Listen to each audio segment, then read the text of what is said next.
আসসালামু আলাইকুম। অষ্টম শ্রেণীর গণিত টিউটোরিয়ালে আরিফ ম্যাথের পক্ষ থেকে সবাইকে আবারও স্বাগতম। আজকে আমরা আলোচনা করব নবম অধ্যায় বাইনারি সংখ্যা পদ্ধতি নিয়ে। আজকে আমরা বাইনারি গুণ শিখব।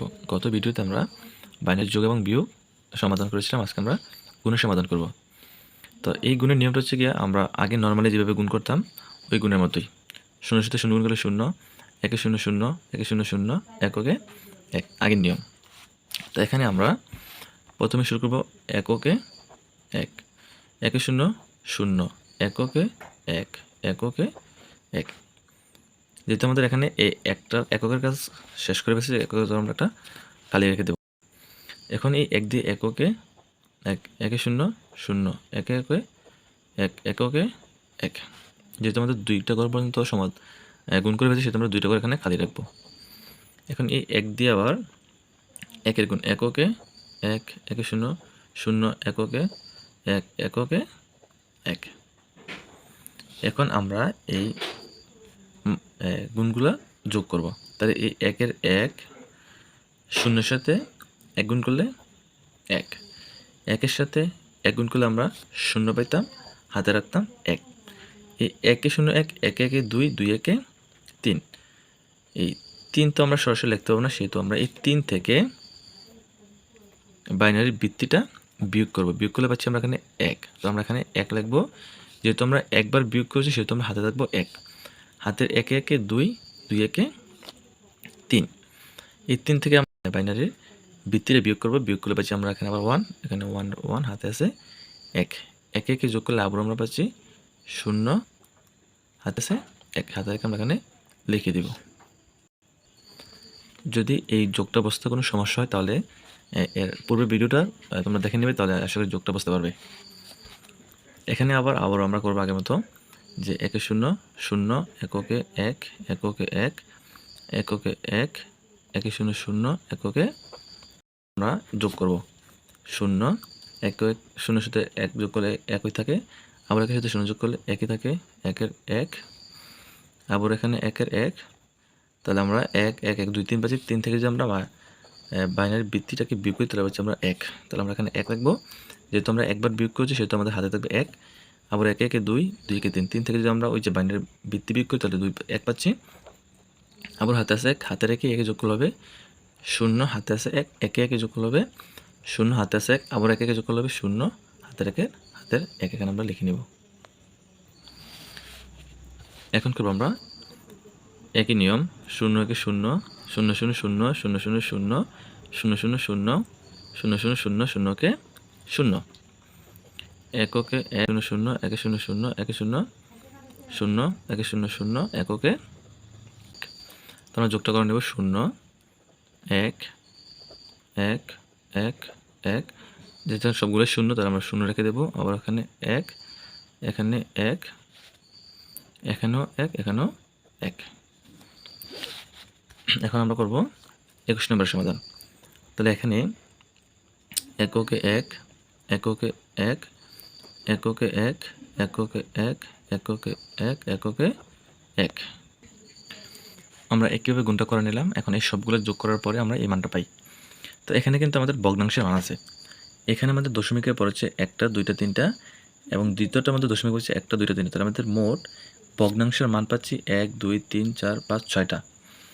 সেই কারণে আমরা গুণফল থেকে 6 ঘর সামনে দশমিকটা বসিয়ে দেব। 1 2 3 4 5 6 দশমিকটা আমরা এখানে বসিয়ে দিলাম। এটা হচ্ছে আমাদের শূন্য, এটা হচ্ছে আমাদের এক। এখন আমরা করব বাইনারির ভাগ। শূন্য দিয়ে শূন্যকে ভাগ করা হয় অসংখ্যিত, যেটা কোনো মান নেই। আর শূন্যকে এক দিয়ে ভাগ করা হবে শূন্য, আবার এককে শূন্য দিয়ে ভাগ করা হবে অসংখ্যিত, এক দিয়ে ভাগ করা হবে এক। তো এখানে আমাদের বইয়ের 205 পৃষ্ঠায় একটা জোড়া কাজ দেওয়া আছে দুইটা। যে আমাদের প্রথম জোড়া কাজটি, যে জোড়া কাজ এক, ভাগ প্রক্রিয়া, ভাগ পদ্ধতিতে নিচের বাইনারি সংখ্যাকে ভাগ করো। আমরা যেভাবে ভাগ করে থাকি ঠিক একইভাবে এই ভাগগুলো এখানে করতে হবে। তো আমরা প্রথমে একটা দেখলাম 1010কে 10 দিয়ে ভাগ করতে হবে। এখানে আমরা প্রথমে এই 10 দিয়ে 1000 ভাগ করি। যেহেতু এখানে আমাদের 2 অঙ্ক বিশিষ্ট, এখান থেকে আমাকে 2 অঙ্ক বিশিষ্ট একটা সংখ্যা নিতে হবে, এর বেশি আমরা নিতে পারবো না। তো এখানে যদি 2 অঙ্ক বিশিষ্ট সংখ্যাটা এটা সমান অথবা বড় হয় তাহলে আমরা ভাগ দিতে পারবো, যদি ছোট হয় তাহলে আমরা আরেকটা অঙ্ক বাড়াতে হবে। তাহলে এখানে আমাদের 10, এখানে আমরা 10, সেহেতু আমাদের সমান হচ্ছে একবার যায়। তাহলে 10 একে 10 বিয়োগ করলে আমাদের অবশিষ্ট থাকে না, শূন্য হয়ে যায়। এখন আমরা উপর থেকে একটা অঙ্ক নামাতে পারবো, একটা বেশি অঙ্ক নামাতে পারবো না। আর এখন এই 10 দিয়ে একে ভাগ করা যাচ্ছে না। যদি আমি উপর থেকে আরেকটি অঙ্ক নামাতে চাই তাহলে আমাকে ভাগশেষে একটা শূন্য দিয়ে তারপরে উপর থেকে একটা অঙ্ক নামাতে হবে। তাহলে আমরা উপর থেকে শূন্য নামালে পাচ্ছি 10, তাহলে আবারও 10 একে 10। এখানে আমাদের কোনো ভাগশেষ নেই, নেমে নিয়ে আমরা এখানে শূন্য ধরে নেব আর কি। তো আমরা লিখতে পারি যে সুতরাং ভাগফল 101 ভাগশেষ 00। দ্বিতীয় নম্বর বলছে যে এনে আছে আমাদের 1011। এখানে 1011 হচ্ছে আমাদের 4 অঙ্ক বিশিষ্ট, 1 অঙ্ক 2 অঙ্ক 3 অঙ্ক 4 অঙ্ক বিশিষ্ট। তো এখান থেকে আমরা 1 অঙ্ক 2 অঙ্ক 3 অঙ্ক 4 অঙ্ক নিব। তাহলে এখানে 4 অঙ্ক হচ্ছে আমাদের 1011, এখানে 4 অঙ্ক হচ্ছে 1110। তার মানে এটা আমাদের বড়। তাহলে আমরা একবার দিতে পারি যে 1011 কে 1011। তাহলে আমরা বিয়োগ করলে পাচ্ছি 0 থেকে 1 বিয়োগ করলে আমরা সচরাচর উপরটা 16 থেকে আমরা 10 যোগ করি, যেহেতু এটা বাইনারির ক্ষেত্রে আমরা বাইনারির ভিত্তিটা এখানে ধরে নেব 2। তো 2 থেকে 1 চলে গেলে থাকে আমাদের 1, হাতে থাকবে 1, হাতে রেখে 1 হয়ে গেছে আমাদের 2। তাহলে উপরটা যেহেতু আমাদের ছোট হয়ে যায় তার সাথে আমরা 2 যোগ করে করবো 3, 3 থেকে 2 চলে গেলে থাকে আমাদের 1, হাতে আছে 1, 1-এর সাথে 1 মিলে গেলে হচ্ছে আমাদের 0, এখানেও মিলে গেলে 0, সামনে 0 দিতে হয় না। তো এখন আমরা উপর থেকে একটা অঙ্ক বেশি নামাতে পারবো না। তাহলে আমরা উপর থেকে একটা অঙ্ক নামাইলে এখানে আমরা পাচ্ছি 111, আর এখানে আছে আমাদের 1011। তাহলে এই 1011 দ্বারা 111কে ভাগ যাবে না, কারণ এটা ছোট। সেই কারণে আমরা ভাগশেষে একটা শূন্য দিয়ে উপর থেকে আরও একটা অঙ্ক নামাবো। আমরা পাচ্ছি আমরা এখানে 1111, আর এখানে আছে 1011। তাহলে এই 1011কে 1011 আমরা লিখতে পারি। লিখতে এখানে পাচ্ছি আমরা, এখন বিয়োগ করব। 1 থেকে 1 বিয়োগ করলে হচ্ছে 0, আবার 1 থেকে 1 বিয়োগ করলে হচ্ছে 0, আর 1 থেকে 0 বিয়োগ করলে পাই আমরা 1, 1 থেকে 1 বিয়োগ করলে 0। তো এখানে আমরা পাই যে সুতরাং ভাগফল হচ্ছে আমাদের 101 ও ভাগশেষ হচ্ছে আমাদের 100, সামনে 0 আমরা দিতে হয় না। এখন আমরা 3 নম্বরটা সমাধান করব। এখানে 3 নম্বর হচ্ছে কি আমাদের 1001, এই 1001 হচ্ছে আমাদের 1 2 3 4 অঙ্ক বিশিষ্ট, সেহেতু আমরা এখান থেকে 4 অঙ্ক বিশিষ্টই একটা সংখ্যা নেব, বেশি নেব না।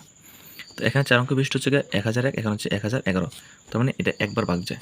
তাহলে 1001 ওকে 1001 যদি আমরা এখান থেকে বিয়োগ করি তাহলে হচ্ছে 1 থেকে 1 বিয়োগ করলে 0, 1 থেকে 0 বিয়োগ করলে 1, যেহেতু এখানে 0 0 1 1 কে 0 সেটা দিতে হবে না। এখন আমরা উপর থেকে যে কোনো একটা অঙ্ক নামাতে পারবো। তাহলে আমরা একটা অঙ্ক নামাইলাম, তো একটা অঙ্ক নামানো হচ্ছে আমাদের 101, আর এখানে আমাদের ভাজক হচ্ছে 1001। তাহলে এই 1001 দ্বারা 100কে ভাগ যাবে না। আর এখন যদি আমরা উপর থেকে কোনো অঙ্ক নামাইতে যাই তাহলে আমাদেরকে ভাগশেষে একটা শূন্য দিতে হবে, তারপরে উপর থেকে একটা অঙ্ক নামাতে পারি। তাহলে আবার আমরা 1 দিয়ে দিতে পারি যে 1001, 1 দিয়ে দিলে 1001। বিয়োগ করলে পাচ্ছি আমরা 0 থেকে যদি আমরা 1 বিয়োগ করি তাহলে পাচ্ছি আমরা 1। যদি এই বিয়োগটাকে বুঝতে না পারি আমরা, তাহলে আমরা পূর্বের ভিডিওটা দেখে আসতে পারি, যেটার মধ্যে আমরা যোগ এবং বিয়োগের সমাধান করেছিলাম। তাহলে এই 0 থেকে 1 বিয়োগ করলে 1 পাইছি, হাতে আছে আমাদের 1, হাতে রেখে এই এবং 1 যোগ করলে হয়, বিয়োগ করলে হয় 0। 0 এই 0 আমাদের সামনে দিতে পারে, এখনও 0 এখনও 0 হয়। আর উপর থেকে আমরা যে কোনো একটা নামাতে পারি, একটা নামাইলাম, তাহলে আমার এখানে 11। এই 1001 দিয়ে 11কে ভাগ যায়। আর উপর থেকে যদি আমরা আরেকটা অঙ্ক নামাতে যাই তাহলে ভাগশেষে একটা 0 দিয়ে উপর থেকে 0 নামাতে হবে। উপর থেকে 0 দিয়ে নামানোর পর হচ্ছে আমাদের 110, আর এই 1001 দিয়ে 110কে ভাগ যাবে না, কারণ এটা ছোট সংখ্যা, সেহেতু আমরা আবার এটাকে 0 দিয়ে একবার ভাগ করে দিব। যে 1001কে যদি 0 দিয়ে আমরা গুণ করি তাহলে আমরা এখানে 0ই পাবো। বিয়োগ করে পাচ্ছি 0 0, 1 1 1 1। তাহলে এখানে আমাদের ভাগফল হচ্ছে 10100 এবং ভাগশেষ হচ্ছে 110। তাহলে লিখতে পারি সুতরাং ভাগফল 10100 ভাগশেষ 110। জোড়ার কাজ 1 সমাধান করেছি, আর এই জোড়ার কাজ 2 আমরা পরবর্তী ভিডিওতে আপলোড করবো ইনশাল্লাহ।